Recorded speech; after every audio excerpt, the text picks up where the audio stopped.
Hello everyone, I Akanksha Mishra welcomes you to our YouTube channel TNV Academy, your trusted source for knowledge on standards, compliance and healthcare information security. In today's video, we are going to explore a very important topic, access control measures in healthcare, what they are, why they matter and how to implement them effectively. Why access control is important. In healthcare, protecting patient data is not just a technical issue, it's a legal and ethical responsibility. Access control ensures that only the right people can access the right information at the right time, and no one else. Types of access control.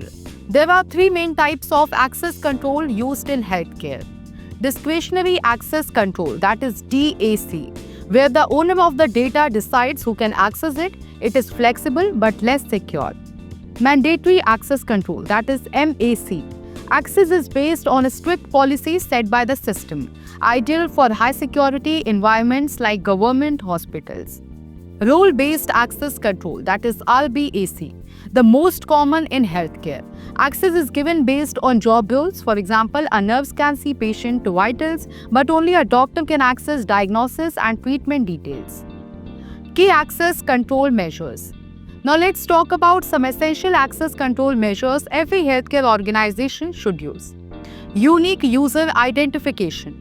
Each user must have a unique ID and login. This allows systems to track who is accessing what information.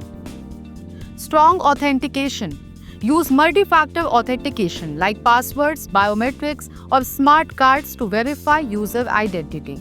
Access rights based on role. Only give users the minimum access necessary to do their job. This is called the principle of least privilege. Session timeouts. Automatically log users out after a period of inactivity to prevent unauthorized access from unattended devices. Logging and monitoring. Keep detailed logs of access to health data. This helps detect and investigate suspicious activity.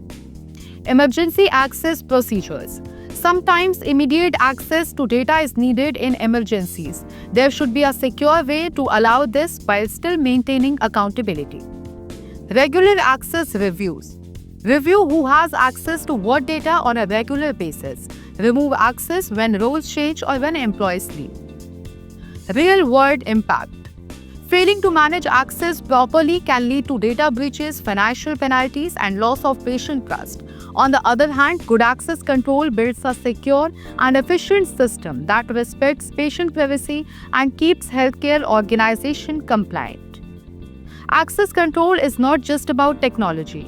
It is about responsibility, accountability, and protecting lives. If you found this video helpful, please like, share, and subscribe to TNV Academy for more content on healthcare standards and security best practices. Thanks for watching, and I will see you in the next video.